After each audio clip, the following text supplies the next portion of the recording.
नमस्कार दोस्तों, live city news update में आपका स्वागत है। आज 2 अप्रैल 2026 दिन गुरुवार। आइए आज बात करते हैं आज के मुख्य समाचार की। आज देश भर की तमाम बड़ी खबरों पर नजर डालते हैं। चलिए बढ़ते पहली बड़ी खबर की ओर। नोएडा में स्मार्ट प्रीपेड मीटर उपभोक्ताओं के लिए परेशानी का सबब बन गए हैं। 40 से अधिक मीटर लगने के बावजूद पश्चिमांचल विद्युत वितरण निगम लिमिटेड PVVNL ने केवल 380 मीटरों की जांच की है, जबकि 5 जांच अनिवार्य है। नोएडा प्राधिकरण और HPCL ने प्रदूषण कम करने के लिए इलेक्ट्रिक वाहनों को बढ़ावा देने का फैसला किया है। शहर में 13 बैटरी स्वैपिंग स्टेशन स्थापित किए जाएंगे। इन स्टेशनों पर 2 और 3 पहिया वाहन चालक 30 सेकंड में 90 चार्ज बैटरी बदल सकेंगे। कानपुर में 4 साल से चल रहे किडनी ट्रांसप्लांट रैकेट का भंडाफोड़ हुआ है। डॉक्टर दंपति, बिचौलिया शिवम अग्रवाल और एक गिरोह 50 से अधिक लोगों, जिनमें विदेशी भी शामिल हैं, का अवैध किडनी ट्रांसप्लांट करा चुका है। टेलीग्राम के माध्यम से संपर्क कर ठग ने पहले छोटा लाभ देकर विश्वास जीता, फिर कई महीनों तक 47 बार में यह बड़ी रकम हड़प ली। पीड़ित ने साइबर क्राइम थाने में शिकायत दर्ज कराई है और जांच जारी है। मेरठ में होटल और स्पा सेंटरों में जिस्मफरोशी का धंधा पुलिस की शह पर फल फूल रहा है। होटल मालिक व्हाट्सएप ग्रुप पर लड़कियों की तस्वीरें दिखाकर ग्राहकों को दिल्ली से लड़कियां बुलाते हैं। पश्चिमी एशिया में सैन्य संघर्ष के बावजूद मेरठ के Shri Balaji Teflo insulator private limited ने ओमान को 6000 मीटर अग्निरोधी टेफ्लोन केबल का निर्यात किया है। ये केबल 400 डिग्री सेल्सियस तक तापमान सह सकता है। आगरा में अकोला विद्युत केंद्र के संविदा कर्मी सुशील चाहर की करंट लगने से दर्दनाक मौत हो गई। वह गर्मियों में आंधी से बिजली के तारों को बचाने के लिए पेड़ की टहनियां छांट रहे थे। मलपुरा के बरारा गांव के पास 11000 वोल्ट की लाइन की चपेट में आने से 28 वर्षीय सुशील की मौके पर ही मृत्यु हो गई। आगरा के एकलव्य स्टेडियम में मंगलवार रात अग्निवीर भर्ती रैली शुरू हुई। आंधी पानी के बावजूद युवाओं का उत्साह कम नहीं हुआ। वे जीत सिंह स्टेडियम में डटे रहे। आगरा सहित 12 जिलों के 1000 युवा इसमें भाग ले रहे हैं। बुधवार सुबह 1600 मीटर की दौड़ शुरू हुई और 19 अप्रैल तक चलने वाली इस रैली में कुल 19000 युवा शामिल होंगे। अलीगढ़ में 2027 विधानसभा चुनाव से पहले ग्रामीण विकास तेज करने के लिए सरकार ने मुख्यमंत्री त्वरित आर्थिक विकास योजना के तहत 112 सड़कों के निर्माण को 7 करोड़ रुपए स्वीकृत किए हैं। पहली किस्त के रूप में 4 करोड़ रुपए जारी हो चुके हैं। एक गुप्त चिट्ठी से अमरोहा में फर्जी अस्पतालों का खुलासा हुआ है। CMO कार्यालय में 5 ऐसे अस्पतालों के पंजीकरण दिखाए गए हैं जो धरातल पर मौजूद ही नहीं है। बदायूं के सरकारी विभागों ने वित्तीय वर्ष के अंत में बजट खर्च करने में तेजी दिखाई। कई विभागों ने आखिरी 3 दिनों में 30-40 धनराशि खर्च कर दी, जिससे कुल 95-100 बजट उपयोग हो गया। जनप्रतिनिधियों ने भी अपनी पूरी निधि मार्च से पहले ही खर्च कर दी थी। कोषागार अधिकारी के अनुसार इस बार बहुत कम धनराशि सरेंडर होगी। दातागंज बदायूं में HPCBG प्लांट में 2 अधिकारियों की हत्या के बाद पुलिस प्रशासन लगातार कार्रवाई कर रहा है। जांच में सामने आया कि हत्याकांड के आरोपी अजय प्रताप सिंह के पिता और ताऊ ने 35 बीघा तालाब की भूमि पर अवैध कब्जा कर रखा था। तहसीलदार कोर्ट में धारा 67 के तहत मुकदमा दर्ज कर 38 लाख रुपए का जुर्माना लगाया गया है। मुख्यमंत्री योगी आदित्यनाथ के नेतृत्व में उत्तर प्रदेश में स्वरोजगार को बढ़ावा मिल रहा है। लखीमपुर खीरी के अनिकेत वर्मा ने मुख्यमंत्री युवा स्वरोजगार योजना के तहत 25 लाख का ऋण लेकर वॉशिंग पाउडर का व्यवसाय शुरू किया। आज उनकी यूनिट में 6 ऑटोमेटिक मशीनें हैं और वे 7 अन्य लोगों को रोजगार दे रहे हैं। अनिकेत प्रतिमाह 50-60 हजार रुपए कमाते हैं, जो ग्रामीण युवाओं के लिए प्रेरणा है। मुख्यमंत्री योगी आदित्यनाथ ने लखनऊ में 250 इलेक्ट्रिक कूड़ा वाहनों को हरी झंडी दिखाई। उन्होंने पिछली सरकारों पर निशाना साधते हुए कहा कि जनता ने प्रदेश से राजनीति के कचरे को साफ किया है। योगी खुलकर अमेरिका से दूरी बना रहे हैं, फिर चाहे वो फ्रांस हो, स्पेन हो या फिर इटली। अमेरिका हर बार उनकी मदद के लिए आगे नहीं आएगा। उन्होंने फ्रांस को बहुत ही अनुपयोगी बताते हुए चेतावनी दे डाली और कहा कि अमेरिका इस रवैये को याद रखेगा। ट्रंप ने यह भी कहा कि दुनिया के बाकी देशों को, खासकर यूरोप को, अब अपनी सैनिक क्षमता साबित करनी होगी और सिर्फ अमेरिकन नौसेना पर डिपेंडेंट नहीं रहना चाहिए। उन्होंने ब्रिटेन की रॉयल नेवी का जिक्र करते हुए सवाल उठाया कि क्या वो इस तरह के संकट में कोई भूमिका निभाने को राजी है। उनके इन बयानों के बाद अमेरिकी रक्षा मंत्री ने भी सख्त रुख अपनाया है और कहा कि दूसरे देशों को अब खुद लड़ना सीखना चाहिए, क्योंकि ये सिर्फ अमेरिका की जिम्मेदारी नहीं है। आपको बता दें, ट्रंप ने नाटो की भूमिका पर भी खुलकर नाराजगी जताई और कहा, ये जंग एक टेस्ट था जिसमें सहयोगी देशों ने उम्मीद के मुताबिक साथ नहीं दिया है और ट्रंप इसे नहीं भूलेंगे। उन्होंने यहां तक कहा कि अमेरिका को नाटो की जरूरत नहीं, लेकिन सहयोगियों को अमेरिका के साथ खड़ा होना था। उनके मुताबिक गठबंधन इस मामले में बहुत बड़ी गलती कर रहा है। आपको बता दें, इस पृष्ठभूमि में अब नाटक की एकजुटता पर गंभीर सवाल उठ रहे हैं। लोग यही सवाल जानना चाहते हैं कि क्या इससे ज्यादा एकजुट दिखाया, लेकिन दूसरे अंदरूनी मतभेद भी उजागर हो गए हैं। अमेरिका ने यूक्रेन को सबसे ज्यादा सैन्य और आर्थिक सहायता दी और उसकी रणनीति रूस को दीर्घकालिक रूप से कमजोर करने की रही। वहीं यूरोप के कुछ देश इस जंग को लंबा खींचने के पक्ष में नहीं है, क्योंकि इसके इकोनॉमिक और सुरक्षा प्रभाव सीधे उन पर पड़ते हैं। हालांकि आप जहां पर ट्रंप ने नाटो के देशों को साफ तौर पर चेतावनी दी है, तो देखना होगा कि आने वाले वक्त में ये देश कैसे रिएक्ट करते हैं। समलैंगिक ऐप के जरिए दोस्ती कर एक युवक को सिलाई के काम का झांसा देकर नोएडा के सेक्टर 126 में बुलाया गया। 4 लोगों ने उसे निर्वस्त्र कर अश्लील फोटो वीडियो बनाए। राजस्व एवं भूमि सुधार विभाग ने 30 जून तक फिफो सुविधा स्थगित कर दी है ताकि उप मुख्यमंत्री विजय कुमार सिन्हा के जन कल्याण संवाद के आवेदनों को प्राथमिकता मिल सके। 30 जून को इसकी समीक्षा होगी। दूसरी ओर ग्राम पंचायतों में अब पंचायत सचिव 24 घंटे के भीतर मृत्यु प्रमाण पत्र जारी करेंगे। अनुग्रह नारायण रोड स्टेशन पर 2 ट्रेनों के ठहराव से औरंगाबाद सहित आसपास के यात्रियों को दिल्ली जैसे महानगरों तक सस्ती, सुरक्षित और सुविधाजनक रेल सेवा मिल रही है। लखनऊ सिविल कोर्ट को बुधवार को ईमेल के जरिए बम से उड़ाने की धमकी मिली। सूचना पर वजीरगंज पुलिस, डॉग स्क्वाड और बम निरोधक दस्ते ने 2 घंटे तक तलाशी अभियान चलाया। वाराणसी के BLW मैदान में 3 से 5 अप्रैल 2026 तक सम्राट विक्रमादित्य महानाट्य का मंचन होगा। मुख्यमंत्री डॉ. मोहन यादव बाबा विश्वनाथ को विक्रमादित्य वैदिक घड़ी अर्पित करेंगे। ये घड़ी उज्जैन में स्थापित पहली वैदिक घड़ी का डिजिटल विस्तार है। अलीगढ़ के छर्रा में एक विवाहिता को उसकी सास ने खौलते दूध से नहला दिया, जिससे वह गंभीर रूप से झुलस गई। पति द्वारा जुए में पैसे उड़ाने को लेकर हुए विवाद के बाद यह घटना हुई। पीड़िता पुष्पा को प्राथमिक उपचार के बाद JN मेडिकल अलीगढ़ रेफर किया गया है। मायके पक्ष ने पुलिस में शिकायत दर्ज कराई है। सोना और चांदी की कीमतों में भारी उछाल आया है। चांदी 9 और सोना 3,500 महंगा हुआ। वैश्विक बाजारों में तेजी और मध्य पूर्व में तनाव कम होने से कीमतें बढ़ी हैं। वित्त मंत्री निर्मला सीतारमण ने संसद में घोषणा की है कि दिवालिया प्रक्रिया से गुजर रहे रियल एस्टेट प्रोजेक्ट्स के घर खरीदारों को अब कब्जा मिल सकेगा। लेनदारों की समिति समाधान पेशेवर को प्रोजेक्ट वार योजनाएं मंगाने का निर्देश दे सकती है। अल्पसंख्यक मामलों के मंत्रालय ने पहली बार 20 दिन की हज यात्रा शुरू की है, जो सामान्य 40 दिन की यात्रा का एक छोटा विकल्प है। दिल्ली एम्बार्केशन पॉइंट से 995 यात्री इस सुविधा का लाभ उठाएंगे। चंडीगढ़ में पंजाब भाजपा कार्यालय के बाहर हुए ग्रेनेड धमाके की जिम्मेदारी खालिस्तानी आतंकी संगठन ने ली है। बुधवार शाम हुए इस हमले के बाद सुरक्षा एजेंसियां अलर्ट हो गई हैं और NIA सहित कई एजेंसियां जांच में जुटी हैं। CCTV फुटेज में संदिग्धों की पहचान हुई है। भाजपा प्रदेश अध्यक्ष सुनील जाखड़ ने इसे पंजाब की कानून व्यवस्था पर सवाल उठाया है और अलगाववादी ताकतों की निंदा की है। भागलपुर में अप्रैल फूल दिवस पर वार लॉकडाउन PDF मैसेज ने लोगों के चेहरों पर हंसी लौटाई। व्यस्त दिनचर्या और लॉकडाउन के डर के बीच इस प्रैंक ने न्यायिक अधिकारियों, डॉक्टरों, व्यापारियों और पुलिसकर्मियों सहित कई लोगों को मूर्ख बनाया। भारत में हार्ट अटैक का खतरा तेजी से बदल रहा है। युवा इसकी चपेट में सबसे ज्यादा आ रहे हैं। देश में हर 4 में से 1 मौत दिल के दौरे से होती है। जमशेदपुर के बागबेड़ा स्थित घाघीडीह बस्ती में चिकन पॉक्स के मामले सामने आने के बाद स्वास्थ्य विभाग सक्रिय हो गया है। सिविल सर्जन डॉ. साहिर पाल के निर्देश पर टीम ने डोर टू डोर सर्वे किया, जिसमें 3 मरीजों में पुष्टि हुई और 2 संदिग्धों के नमूने जांच के लिए भेजे गए। गर्मी और कमजोर इम्यूनिटी को इसका मुख्य कारण बताया गया है।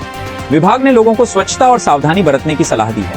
महागामा के शाहपुर बेल्डिया गांव में काजल देवी का शव पंखे से लटका मिला, जिससे 3 मासूम बच्चे अनाथ हो गए। पति प्रदेश में काम करता है। घटना के समय बच्चे और सास घर से बाहर थे।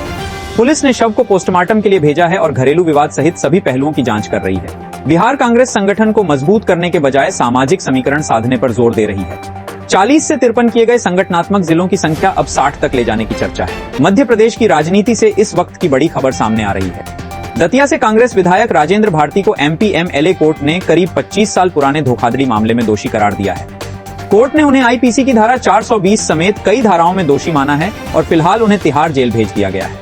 अब सबसे बड़ा सवाल ये है कि कल जब सजा का ऐलान होगा तो क्या इसकी गूंज मध्य प्रदेश की राजनीति में भी सुनाई देगी। अगर सजा 2 साल या उससे ज्यादा होती है तो उनकी विधायक की जा सकती है और दतिया में उपचुनाव की नौबत भी आ सकती है। और सबसे दिलचस्प बात यह है कि 2023 के विधानसभा चुनाव में राजेंद्र भारती ने BJP के दिग्गज नेता और पूर्व गृहमंत्री नरोत्तम मिश्रा को हराकर बड़ी राजनीतिक जीत हासिल की थी। लेकिन अब कोर्ट ने इस फैसले ने कांग्रेस के लिए मुश्किलें और बढ़ा दी है। दरअसल ये मामला करीब 25 साल पुराना है। 1998 में राजेंद्र भारती की मां सावित्री श्याम ने दतिया के जिला सहकारी ग्रामीण विकास बैंक में 10 की FD कराई थी। इस FD की अवधि 3 साल की थी और उस समय पर 13.5 का ब्याज मिल रहा था। लेकिन आरोप यह है कि जब राजेंद्र भारती बैंक के संचालक मंडल के अध्यक्ष थे, तब उन्होंने अपने पद का दुरुपयोग किया था और बैंक कर्मचारी रघुवीर शरण प्रजापति के साथ मिलकर 10 सामने आया। KFT की अवधि 3 साल से बढ़ाकर 15 साल कर दी गई है और इतना ही नहीं, हर साल नियमों के खिलाफ FD का ब्याज भी निकलवाया। क्या अब इस तरह करीब 1999 से 2011 तक हर साल 1.35 का लाभ लिया गया, जिससे बैंक को आर्थिक नुकसान हुआ है? दोषी करार दिया है, जिनमें शामिल धाराएं हैं। धारा 420 धोखाधड़ी की धारा 467 यानी फर्जी दस्तावेज बनाने की धारा 468 धोखाधड़ी के लिए जालसाजी की धारा 171-20 में लगी है और इसके साथ ही धारा 120 भी आपराधिक षड्यंत्र की धारा भी लगाई गई है। अब फिलहाल कोर्ट ने उन्हें तिहाड़ जेल भेज दिया है और सजा का ऐलान कल किया जाएगा। तो देखिए राजनीतिक असर इसमें क्या पड़ेगा, ये सबसे बड़ा सवाल है। सबसे बड़ा सवाल यही है कि इस फैसले का मध्य प्रदेश की सियासत पर क्या असर पड़ेगा। तो देखिए, अगर अदालत 2 साल या उससे ज्यादा की सजा सुनाती है तो संविधान के नियमों के तहत उनकी विधायकी खत्म हो सकती है और ऐसी स्थिति में दतिया विधानसभा सीट खाली हो जाएगी और वहां पर उपचुनाव कराना पड़ेगा। राजनीतिक विश्लेषकों का मानना है कि अगर ऐसा होता है तो बीजेपी के लिए ये सीट वापस हासिल करने का एक मौका बन सकता है, क्योंकि 2023 के चुनाव में यहां पर बीजेपी के दिग्गज नेता नरोत्तम मिश्रा को हार का सामना करना पड़ा था। अब सवाल ये उठता है कि इस पूरे मामले में जो अगर राजेंद्र भारती की विधायकी जाती है तो आगे इस पर सियासत में क्या असर पड़ेगा, और अभी उन्हें तिहाड़ जेल जो भेज दिया गया है लेकिन सजा का ऐलान अभी नहीं किया गया है, तो ये सजा कितनी लंबी हो सकती है, उस पर ये आगे का मामला डिपेंड करता है। ये भी एक सवाल है। तो देखिए, कांग्रेस के 3 बार के विधायक राजेंद्र भारती रहे हैं जिन्हें दोषी ठहराया गया है। अब सवाल ये भी उठता है कि पार्टी किस तरीके से इस पूरे मामले को देखती है। क्या कांग्रेस पार्टी फैसले को अदालत में चुनौती देगी, और अगर उनकी विधायक की चली जाती है तो दतिया सीट पर कांग्रेस की रणनीति अब आगे क्या रहेंगी। सवाल कई तरीके के हैं और बीजेपी से भी ये सवाल उठता है कि अगर दतिया सीट खाली होती है तो क्या नरोत्तम मिश्रा फिर से वहां से उपचुनाव सकते हैं। क्या बीजेपी से 2030 की हार का बदला लेने का मौका माने, और किस तरीके से पूरे मामले को देखती है। तो देखिए, फिलहाल सबकी नजरें कल होने वाली सुनवाई पर टिकी है, जब कोर्ट राजेंद्र भारती की सजा का ऐलान करेगा। ये फैसला न सिर्फ एक पुराने मामले का अंत करेगा, बल्कि मध्य प्रदेश की राजनीति में भी बड़ा असर डाल सकता है। जालौन के पटेल नगर चौरसी में युवक ने अपनी पत्नी को डांटा, जिसके बाद दोनों में कहासुनी हुई। मामला शांत होने के बाद पत्नी ने दूसरे कमरे में जाकर फंदा लगाकर आत्महत्या कर ली। नागपुर मुंबई एक्सप्रेसवे पर जालना जिले में बुधवार शाम एक तेज रफ्तार ट्रक ने टेम्पो को टक्कर मार दी। इस भीषण हादसे में टेम्पो में सवार 8 महिला मजदूरों की मौत हो गई। जमशेदपुर के MGM मेडिकल कॉलेज अस्पताल में हेल्थ मैप डायग्नोस्टिक सेंटर बंद हो गया है। 31 मार्च 2026 को MOU समाप्त होने के कारण यह आदेश आया है। इससे गरीब मरीजों को एक्स-रे, अल्ट्रासाउंड और CT स्कैन जैसी जांचों के लिए निजी केंद्रों पर अधिक खर्च करना पड़ेगा। सुप्रीम कोर्ट ने पूर्वोत्तर भारत के लोगों के खिलाफ नस्लीय भेदभाव के मामलों पर गंभीर रुख अपनाया है। कोर्ट ने दिल्ली हाईकोर्ट के चीफ जस्टिस से ऐसे संवेदनशील मामलों के शीघ्र और प्राथमिकता के आधार पर निपटारे के लिए एक ठोस नीति बनाने का अनुरोध किया है। दिल्ली पुलिस पिछले 11 सालों में 695 लापता बच्चों को नहीं ढूंढ पाई है, जबकि कुल 53,977 लोग अभी भी गुमशुदा हैं। मानव तस्करी भी एक बड़ी चुनौती बनी हुई है। भारत की पहली डिजिटल जनगणना शुरू हो गई है, जिसमें राष्ट्रपति द्रौपदी मुर्मू और प्रधानमंत्री नरेंद्र मोदी ने स्वगणना में भाग लिया। ये प्रक्रिया राष्ट्रीय राजधानी सहित 8 राज्यों और केंद्र शासित प्रदेशों में एक विशेष वेब पोर्टल के माध्यम से शुरू हुई है। मेरठ क्राइम ब्रांच ने फर्जी फर्म बनाकर 3 करोड़ रुपए की GST चोरी के दूसरे आरोपी प्रमोद कुमार को गिरफ्तार किया है। ये धोखाधड़ी 2014 से चल रही थी। बरेली में प्रीपेड स्मार्ट मीटर को लेकर उपभोक्ताओं की शिकायतें बढ़ रही हैं, जैसे रिचार्ज के बाद भी कनेक्शन न जुड़ना। इन समस्याओं के समाधान हेतु विद्युत विभाग 4 अप्रैल से विद्युत विभाग आपके द्वार जागरूकता कैंप लगाएगा। इन कैंपों में 4G/5G प्रीपेड मीटर के फायदे, रिचार्ज प्रक्रिया और तकनीकी जानकारी दी जाएगी, जिससे भ्रांतियां दूर होंगी। जमशेदपुर में मौसम का मिजाज अनिश्चित बना हुआ है। 4 अप्रैल तक लू और 40 डिग्री सेल्सियस तक तापमान पहुंचने का येलो अलर्ट है। डॉक्टरों ने बच्चों और बुजुर्गों को धूप से बचने और हाइड्रेटेड रहने की सलाह दी। नालंदा के नूरसराय में महिला से बदसलूकी और दुष्कर्म के प्रयास मामले में एफवा ने सरकार से कठोर कार्रवाई की मांग की है। 26 मार्च की घटना में पीड़िता को धमकाने और पुलिस व अपराधियों के दबाव में चुप रहने का आरोप है। लखनऊ के श्री राम मंदिर में बुधवार को भगवान श्री राम की छठी श्रद्धापूर्वक मनाई गई। उप मुख्यमंत्री ब्रजेश पाठक ने पूजन कर भोग वितरण किया और भंडारे की शुरुआत की। सशस्त्र सीमा बल SSB की सोनबरसा टीम ने भारत नेपाल सीमा पर 100 रुपए के जाली नोटों के साथ एक तस्कर मनीष कुमार को गिरफ्तार किया है। ये कार्रवाई असिस्टेंट कमांडेंट रंजीत वैद्य के नेतृत्व में हुई। जालंधर में ट्रेनों की देरी का सिलसिला फिर बढ़ गया है, जिससे यात्री परेशान हैं। अमृतसर क्लोन स्पेशल जैसी विशेष ट्रेनें 11 घंटे तक की देरी से चल रही हैं, जबकि अन्य ट्रेनें भी घंटों लेट पहुंच रही हैं। यात्रियों को घंटों स्टेशनों पर इंतजार करना पड़ रहा है, जिससे उनकी सुविधा के लिए चलाई गई ट्रेनें अब सिरदर्द बन गई। खाद्य सुरक्षा एवं औषधि प्रशासन विभाग ने उत्तर प्रदेश के 54 ब्लड बैंकों की जांच की। अनियमितताएं पाए जाने पर ब्लड बैंकों का संचालन तत्काल प्रभाव से रोक दिया गया, जिनमें आगरा के 5 और प्रयागराज के 2 शामिल हैं। दिल्ली सरकार ने लखपति बिटिया योजना शुरू की है, जो लड़कियों की जन्म से उच्च शिक्षा तक वित्तीय सहायता प्रदान करेगी। यह योजना लाडली स्कीम की जगह लेगी। कोलकाता में बंगाल विधानसभा चुनाव के लिए उम्मीदवारों के चयन को लेकर कांग्रेस मुख्यालय में हिंसा भड़क गई। प्रदर्शनकारी रोहन मित्रा को बालीगंज से प्रत्याशी बनाने का विरोध कर रहे थे, जबकि जायद हुसैन को पहले टिकट का आश्वासन दिया गया था। सीतामढ़ी के मेहसौल थाना क्षेत्र में बुधवार शाम SK ज्वेलर्स के संचालक सुनील सर्राफ से बाइक सवार 2 बदमाशों ने जेवरात और नकदी से भरा बैग छीन लिया। टाटा मोटर्स ने वित्त वर्ष 2025-26 में कमर्शियल व्हीकल सेगमेंट में 14 की शानदार वृद्धि दर्ज की। कुल बिक्री 4/28/329 यूनिट्स तक पहुंची, जिसमें जमशेदपुर स्थित मदर प्लांट की अहम भूमिका रही। बुनियादी ढांचा परियोजनाओं और खनन क्षेत्र की तेजी से प्राइमा और सिग्ना जैसे हैवी ट्रकों की मांग बढ़ी। पंजाब एवं हरियाणा हाई कोर्ट ने विदेश भेजने के नाम पर 50 लाख रुपए की फिरौती और अपहरण से जुड़े मामले में एक ट्रैवल एजेंट की अग्रिम जमानत याचिका खारिज कर दिहसनपुर के राजपुर गांव में आवारा कुत्तों ने एक गाय के बछड़े को नोचकर मार डाला। ये घटना आवारा कुत्तों के बढ़ते आतंक को दर्शाती है, जो जंगल में काम करने वाले लोगों, नीलगाय और कमजोर पशुओं को निशाना बना रहे हैं। पिछले 5 सालों में हसनपुर तहसील में कुत्तों के हमलों से 12 से अधिक लोगों की मौत हो चुकी है। कांग्रेस ने आरोप लगाया है कि मोदी सरकार लोकसभा सीटों में 50 वृद्धि का बिल लाने की तैयारी में है। पार्टी महासचिव जयराम रमेश ने कहा कि इससे दक्षिणी, पूर्वोत्तर और पश्चिमी राज्यों को भारी नुकसान होगा, जबकि उत्तरी राज्यों को अधिक फायदा मिलेगा। आरा के पश्चिम टोला मोहल्ला में बुधवार रात एक बाइक सर्विसिंग गैरेज संचालक मौत, अफरोज 22 की गोली मारकर हत्या कर दी गई। मृतक चौधरियाना मोहल्ला के निवासी थे और पेशे से मिस्त्री थे। मध्य प्रदेश हाई कोर्ट की ग्वालियर खंडपीठ ने स्पष्ट किया है कि अन्य राज्य से जारी ओबीसी प्रमाण पत्र पर मध्य प्रदेश में आरक्षण का लाभ नहीं मिलेगा। अर्चना दांगी के मामले में, जिनका यूपी का ओबीसी प्रमाण पत्र था, कोर्ट ने चयन निरस्त करने के फैसले को सही ठहराया। महाकाल के दरबार पर सितारों का मेला लगा। मशहूर एक्टर अक्षय कुमार अपनी सास डिंपल कपाड़िया के साथ पहुंचे और साथ में थे एक्टर टाइगर श्रॉफ के सितारे। भक्ति में लीन दिखे अक्षय कुमार और टाइगर श्रॉफ ने बाबा महाकाल से कौन सा वरदान मांगा, देखिए ये खास रिपोर्ट। अक्षय की शिव भक्ति। कहते हैं जब तक महाकाल का बुलावा नहीं आता तब तक उनके दरबार में कोई नहीं पहुंच पाता, चाहे खास हो या फिर आम। श्री महाकालेश्वर मंदिर में सुबह के वक्त अलग ही दृश्य नजर आया, जहां चकाचौंध भरी दुनिया के ये सितारे भक्ति में पूरी तरह लीन दिखे, शांत मन से प्रभु का ध्यान किया। बॉलीवुड के सुपरस्टार अक्षय कुमार, टाइगर श्रॉफ और अभिनेत्री डिंपल कपाड़िया सुबह 6 बजे मंदिर पहुंचे, जहां उन्होंने पूरी श्रद्धा और विधि विधान के साथ महाकाल के दर्शन किए। तीनों कलाकार नंदी हॉल में बैठे ध्यान किया, जाप किया। मनोकामना कहीं एक ऐसी परंपरा जो सच्ची श्रद्धा का प्रतीक मानी जाती है।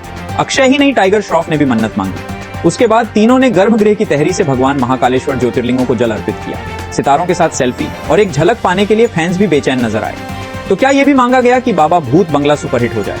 समय समय पर तमाम सेलिब्रिटी महाकाल के सामने नतमस्तक दिखाई देते हैं। जनगणना 2027 की शुरुआत हो गई है। तय समय सीमा के मुताबिक पहले चरण की शुरुआत 7 मई से 21 मई तक और स्वगणना अवधि है, तो ये दुनिया का सबसे बड़ा जनगणना अभ्यास है। देखिए इस पर हमारी एयरपोर्ट। तो देश के कुछ राज्यों में 16वीं जनगणना का पहला चरण शुरू हो चुका है। भारत की पहली डिजिटल जनगणना साल 2027 का पहला चरण बुधवार 1 अप्रैल से शुरू हुआ। ये जनगणना साल 2021 में होनी थी, लेकिन कोविड-19 महामारी के कारण इसमें देरी हुई। इससे पहले देश में आखिरी बार जनगणना साल 2011 में की गई थी। ये दुनिया पूरी तरह से डिजिटल जनगणना की शुरुआत है। ये पहली डिजिटल जनगणना होगी जिसमें लगभग 30 फील्ड कर्मचारियों की तैनाती की जाएगी। सफेद फरवरी 2027 से शुरू होगा, जिसमें जनसंख्या की गिनती की जाएगी। इसीलिए हर नागरिक की जिम्मेदारी है कि वो सही और पूरी जानकारी दे। एमपी में आज से स्कूल चले हम अभियान की शुरुआत हो गई है। भोपाल में राज्य स्तरीय कार्यक्रम का आयोजन किया गया, जिसमें सीएम डॉक्टर मोहन यादव शामिल हुए। स्कूल चले हम अभियान 4 अप्रैल तक चलेगा, जिसमें 4 बच्चों को साइकिलों का वितरण किया जाएगा। वहीं कार्यक्रम को संबोधित करते हुए सीएम डॉक्टर मोहन यादव ने कहा कि ये बदलते दौर का समय है, निजी स्कूल छोड़ सरकारी में प्रवेश की शुरुआत के साथ ही बुधवार को पूरे प्रदेश में स्कूल चलो अभियान की शुरुआत हुई। सीएम डॉक्टर मोहन यादव ने भोपाल के मॉडल उत्तर माध्यमिक विद्यालय में बच्चों को स्कूल में प्रवेश दिलाकर अभियान की शुरुआत की। इस दौरान सीएम ने कहा कि हमारी सरकार और शिक्षा विभाग की गुणवत्तापूर्ण शिक्षा के माध्यम से माता पिता का दिल जीता है और यही कारण है कि आज शासकीय स्कूलों में नामांकन की दर में लगभग 20% का उछाल आया है। प्रदेश में ड्रॉप आउट शब्द पूरी तरीके से विदा हो चुका है। नॉइस आउट जीरो करना बहुत बड़ी बात थी। ऐसे में आज हम इस बात के लिए गर्व से कह सकते हैं, नामांकन में 19, 6 की वृद्धि ये छोटी मोटी बात नहीं। और ऐसे ही शासकीय विद्यालयों में तो 32, 4 के ही परसेंटेज से आपने प्रगति की जोरदार ताली बजाओ। ये सरकारी स्कूलों पे भरोसा बढ़ रहा है। स्कूल चले हम अभियान 4 अप्रैल तक चलेगा। बच्चों को स्कूल में एडमिशन के लिए प्रेरित करेंगे मंत्री, विधायक, कलेक्टर, अधिकारी गांव गांव जाएंगे। इस साल 145 छात्रों के नामांतरण लक्ष्य 4 बच्चों को साइकिल, किताबें और गणवेश बांटे जाएंगे। सीएम ने कहा कि स्कूल चले हम अभियान बच्चों को शिक्षा से जोड़ने का एक प्रयास है। प्रदेश के सभी 55 जिलों के प्रत्येक गांव का एक बच्चा स्कूल में एडमिशन ले रहा है। स्कूल शिक्षा विभाग ने सुनिश्चित किया है कि कोई भी 4 शिक्षा से वंचित न रहे। प्रदेश में बड़े पैमाने पर शासकीय स्कूलों के प्रति अभिभावकों और बच्चों का आकर्षण बढ़ा है। सीएम ने कहा कि बच्चों को अच्छी शिक्षा के लिए सैकड़ों स्कूल बनाए गए हैं। वहीं सीएम ने कांग्रेस पर भी निशाना साधा और कहा कि कांग्रेस शासन काल में ये कभी संभव नहीं था।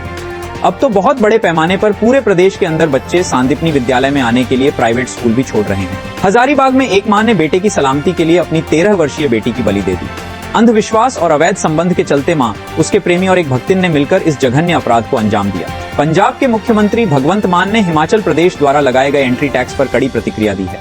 उन्होंने जवाबी टैक्स लगाने की चेतावनी दी और पंजाब कांग्रेस पर भी निशाना साधा। केंद्रीय मंत्रिमंडल ने उड़ान 2 योजना को मंजूरी दी है, जिससे झारखंड में हवाई कनेक्टिविटी को बढ़ावा मिलेगा। इस योजना के तहत देश भर में 100 नए एयरपोर्ट विकसित होंगे, जिसका लाभ रांची सहित पूरे राज्य को मिलेगा। बाढ़ पुलिस ने सोशल मीडिया पर अवैध हथियार प्रदर्शित करने वाले साहिल कुमार को गिरफ्तार किया है। 31 मार्च 2026 को मिली सूचना पर कार्रवाई करते हुए पुलिस ने युवक की पहचान की। जया किशोरी ने जमशेदपुर में नानी बाई रो मायरो कथा के दूसरे दिन बताया कि अटूट विश्वास होने पर भगवान स्वयं भक्तों की सहायता करते हैं। उन्होंने नरसिंह मेहता और भगवान कृष्ण के बड़ी रूप में सहायता करने का प्रसंग सुनाया। राजकीय रेल पुलिस ने पटना जंक्शन पर ऑपरेशन क्लीन चलाकर एक अंतरजिला मोबाइल चोर गिरोह का भंडाफोड़ किया है। गिरोह के सरगना समेत 7 बदमाशों को गिरफ्तार किया गया है। दिल्ली सरकार और नगर निगम चांदनी चौक स्थित 160 साल पुराने टाउन हॉल को 36 माह में पर्यटन केंद्र के रूप में विकसित करेंगे। ये परियोजना चरणबद्ध तरीके से पूरी होगी, जिसमें संरक्षण, मरम्मत और सौंदर्यीकरण शामिल है। भागलपुर में आवश्यक वस्तुओं की निर्बाध आपूर्ति सुनिश्चित करने के लिए एक उच्च स्तरीय बैठक हुई। प्रभारी सचिव भी कार्तिकेय धनजी की अध्यक्षता में हुई इस बैठक में एलपीजी, पेट्रोल, डीजल और खाद्यान्न की उपलब्धता की समीक्षा की गई। जमशेदपुर में रामनवमी के दौरान पुलिस ने सोनारी से जुलूस के बीच 37 चाइनीज, चापड़ और एयर पिस्टल जब्त किए। वहीं गोलमुरी में आपसी रंजिश के चलते खूनी गैंगवार हुआ। आकाश सिंह पर चापड़ से हमला हुआ, जिससे वह गंभीर रूप से घायल है।